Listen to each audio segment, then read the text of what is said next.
Hi, everybody. Welcome back to the MetaStellar YouTube channel. My name is Maria KOROLOV, and I'm the editor here at MetaStellar. With me today are two of our MetaStellar community members, features editor AMIRA LOUTFI.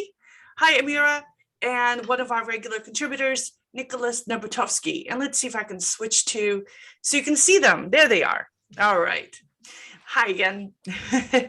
Every week, our team reads the top 10 free sci-fi and fantasy books on Amazon. We don't read the whole book. We usually just read the first couple of chapters, enough to find out whether we like it or not. And then we tell you, our loyal readers. And today's list has time travel and fairies and a Sumerian goddess, witches, psychics, spaceships, alien lovers, and post-apocalyptic futures. Pretty much everything you want in a free book, or 10 free books. The link to the article is in the description below, and we do this every single Friday. We also publish a lot of other stuff besides these review articles. We publish original fiction, fantasy, horror, and science fiction. We publish reprints and excerpts, book reviews, movie reviews, and news of interest to the speculative fiction community. And all the content is paid for by the generous support of our Patreon contributors, and the link to our Patreon page is below. And all the content is always free for our readers. So if you like this kind of thing, please click the like button, subscribe, do the usual YouTube stuff. All right, and let's get into it. So the first book is Dead. What is it? I'm blind. The first book is Against Time. That's not right. I don't have the right book, do I? No, that's Against Time is a book. Okay, I'm blind. I'm reading the author instead of the, and it's backwards on my screen. Yeah, Against Time by Dean Wesley Smith, the second of 9 books in the Cedars Universe post-apocalyptic series. The other books are $5 each, but they're not in Kindle Unlimited. So if you like these books, you're gonna have to pay for the rest of them. The 10th book of the series will be coming out in April, but it's currently available for pre-order. And Nicholas, you read this book. What did you think?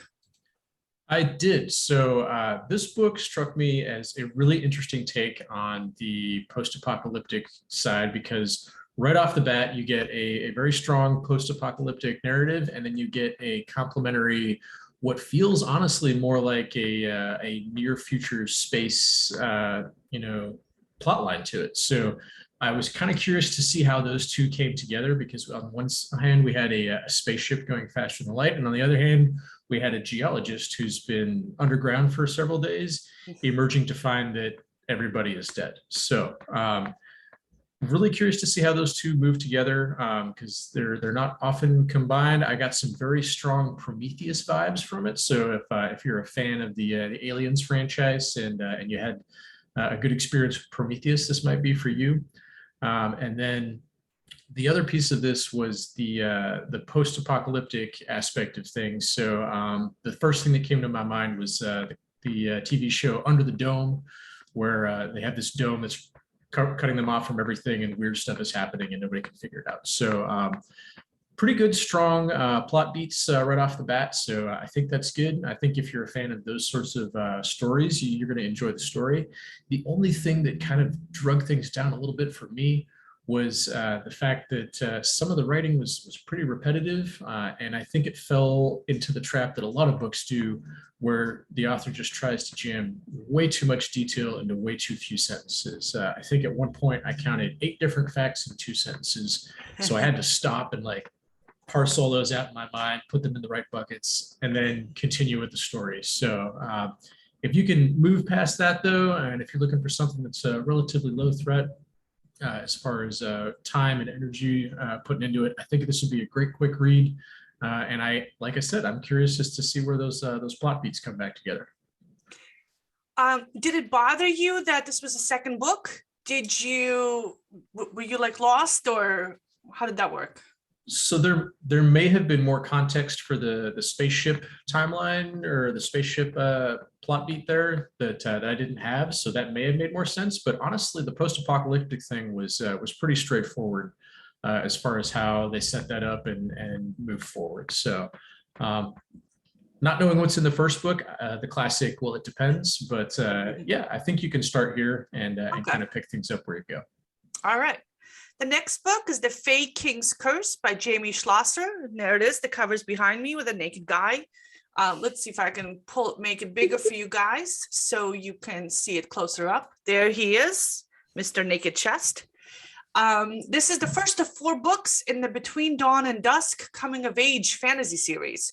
The other books are $4 each and they're in Kindle Unlimited. So if you like, if you have a Kindle Unlimited subscription, that means you can read them for free. And AMIRA read this book. So what did you think? I thought it was great. I think that the naked chest on the cover is a bit misleading because there is some puppy love in this book, and it's really cute. There's also some like cute dialogue. So basically, there's this lonely girl, Quinn. She develops a friendship with a Fae king. And it's the first time they meet. He's got kind of a funny attitude. He's calling her a peasant, and he wants her to call him Your Majesty. And she realizes that he's blind, and she feels sorry for him. And he's also gorgeous. And then he quickly has to run off and leave, right? Then the next day he comes back. And he hears a bunch of, grown-ups looking for him and calling for him. And apparently Quinn, she made the mistake of like telling her parents that she met this boy in the woods who was blind, right? Yeah, and it turns out that like he can't, be seen by adults or something. I don't know. He runs away again. And then the next time she sees him, like maybe the day after, and he's 2 years older, and they met when they were 12. Both of them were 12 years old when they met, right? And she sees him again, and he's 2 years older. She's like, wait, what? You don't even look like the same person. But it is the same person. He tells her that a day in her world is a year in his. Uh-huh. So yeah, so I just found that to be very sweet that he remembers her and was like coming back to see her at the same time, according to her world, even though like a year passed for him. So yeah, definitely some really sweet romance going on in this book. And I would recommend it if that's what you're looking for, if that's what you like. All right, are you gonna come back to it? No. It's not what I'm looking for right now. All right, so let's pull up this book, Ishtar's Blade by Lisa Blackwood. It's the first of 5 books in the Ishtar's Legacy historical fantasy series. The other books are between $4 and $5 each, and they're not in Kindle Unlimited.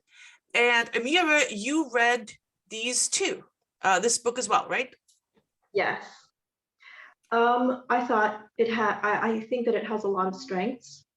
The tone is very strong, right? It's very like somber, and there's a lot of uncertainty in the narration, right?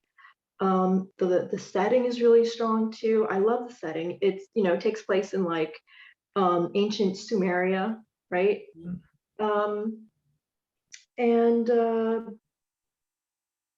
Basically, yeah, and it's mostly a romance. Again, it's another romance. So basically it also has like some like kind of, I don't know, it's kind of like there's the romance in it is also kind of sweet, so it's a little bit like puppy love, but in this case the kids are a bit older. They grew up together in Nineveh. They're separated. One of them becomes a king, and the other one goes to train for 4 years to become a really powerful warrior. She, however, has a secret, which is that she has also been selected by a Sumerian goddess to become her blade. So Ishtar's blade is this girl who loves the king, and she's in the opening scene. We see her arriving at Nineveh again, and she's afraid that, like, what if the king doesn't love her anymore? What if, she's not sure like how much he's changed. And then also the world building is really interesting. There are such a thing as shadow knights and griffins. There are a lot of winged people in this world. So I'm going to be coming back to this. Even if I might wind up just skimming the first book, but I'm probably going to go on to the next few because I'm curious about like how this story is going to go. Mhm. Yeah. All right. So next we have a book that I read, Midlife Dawn by NZ Nasser. The first 5 books in the Druid Air fantasy fiction series. The other books are $5 each, and they're in Kindle Unlimited. The 5th book, Midlife Portals, is currently available for pre-order and will be coming out this May. So it's set in London. Alicia is a 40-year-old English teacher. She teaches English to immigrants in London. She's divorced. Her mother has just died in a car accident the previous week. And they had a fight about her ex-husband just before, so she feels kind of bad about that. But there was weirdness about the car crash. Like a bunch of flowers grew out of the metal in her car, almost as if the flowers were trying to cushion her.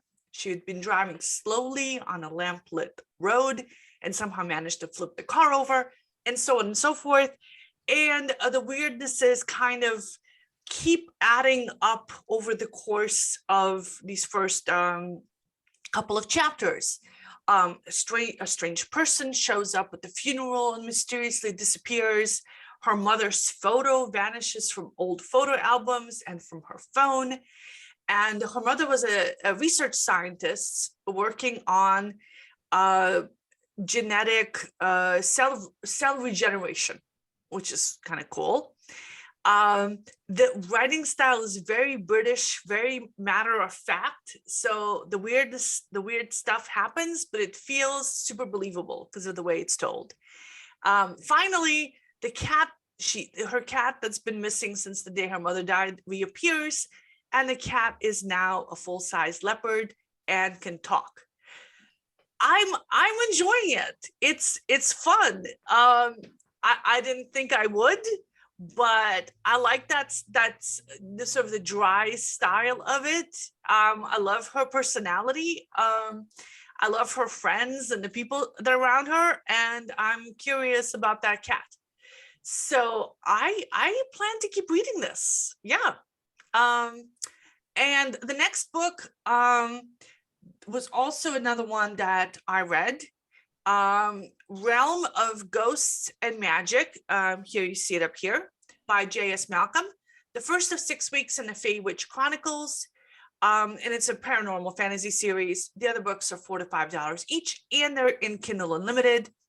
The main character here is Cassie, who runs a supernatural cleaning service, basically Ghostbusters. She's got to eat, her rent is due. So her first customer calls her to an old brick townhouse that he bought 6 months ago. And he's tried renting it out 3 times, and the tenants have all broken their leases and split. So he brings her in to do the psychic cleanup and pays her cash up front. And her backstory is that she was abducted as a child and used her psychic powers to escape her own body. And it took her years to get back to her actual self. So she was literally a ghost through much of her adolescence. And now she can see the ghosts everywhere. And I would love to read this as a separate book, her backstory someday. The writing style here reminds me a lot of Kelly Armstrong, who's an urban fantasy kind of giant. And I'm really liking it. She's very kind of matter of fact about it. She has a kick-ass kind of attitude about her. And I'm looking forward to reading more of the story. And I think I'll stick with it. And next we have another Naked Chest, Fierce by Hattie Jacks, the first of 5 books in the Rogue Alien Warriors Sci-Fi series. The other books are between $1 and $4 each, and they're in Kindle Unlimited. And Amira, you read these. What do you think? I'm starting to get a little embarrassed about how many of these naked chess books I'm reading and reviewing, but it was good.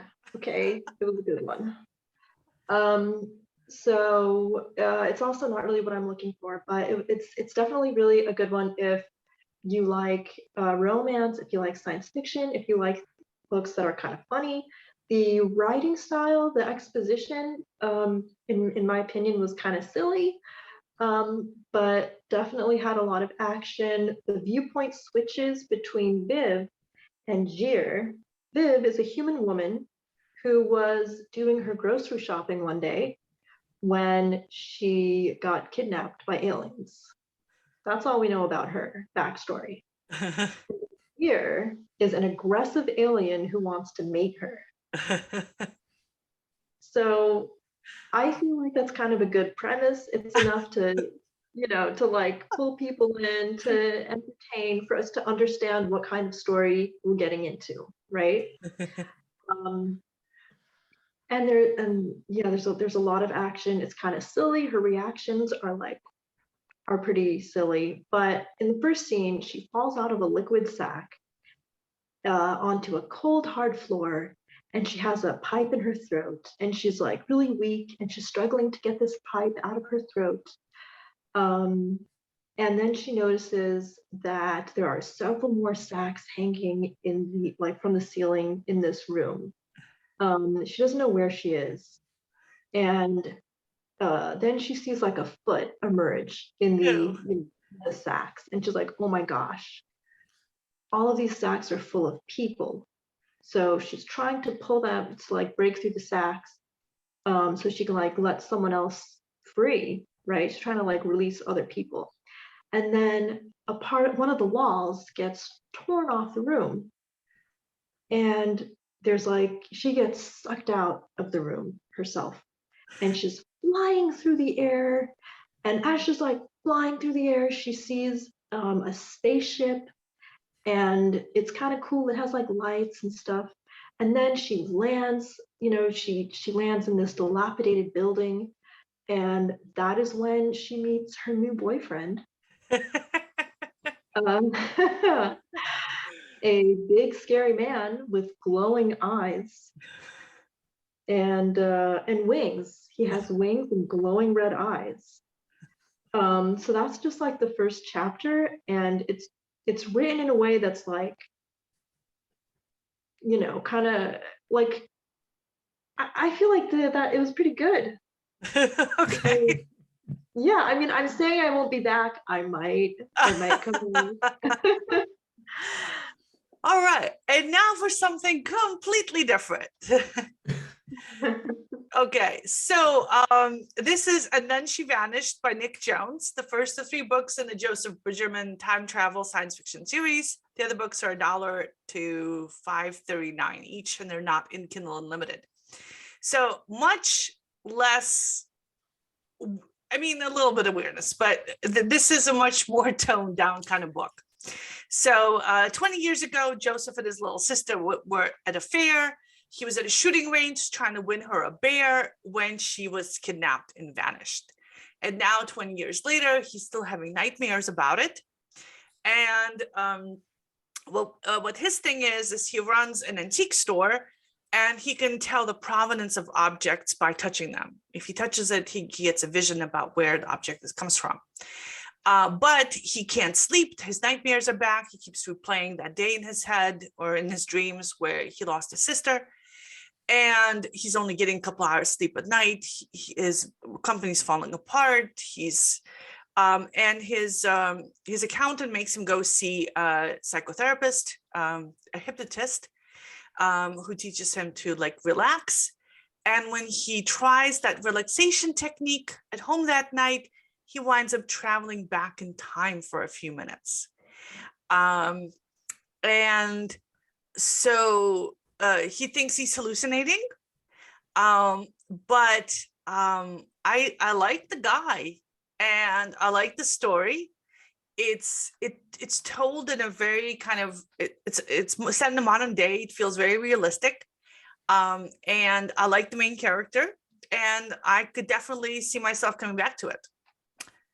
I also read the next book on our list, 3 Minutes to Midnight by Hatchell. The first of 3 books in the urban fantasy Midnight trilogy. The second book is $1 and is in Kindle Unlimited, and the third book is available for pre-order and will be coming out later on this month. And this is a young adult story. Phoenix has just come to Dublin for her 25th birthday party, and she's half fae, half vampire, and 25 is when fae become immortal, and she doesn't know what's going to happen to her when she turns 25. Maybe she'll be normal and continue aging like a normal human being. Who knows? Meanwhile, dark powers are gathering forces, and she might be a target. The book reads like a young adult novel, and you guys know I hate young adults. So I am not the target audience for it. It's definitely readable, but to me, it comes off as a little angsty. So it's not pulling me in. It does have a little bit of a kind of a, not so much a Twilight vibe because she's in her mid-20s, but still very much kind of a young person trying to find her way kind of thing where she doesn't know what she's destined for.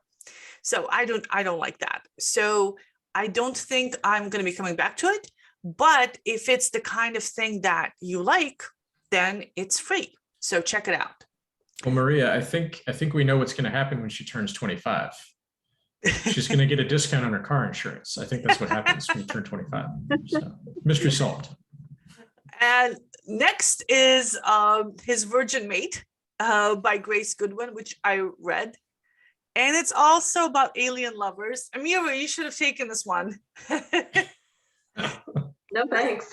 This is the second of 5 books in the Interstellar Brides, the Virgins series. Oh my God. So this is a subgenre of the interstellar alien lover genre, where there are dating agencies that match up human women with alien men.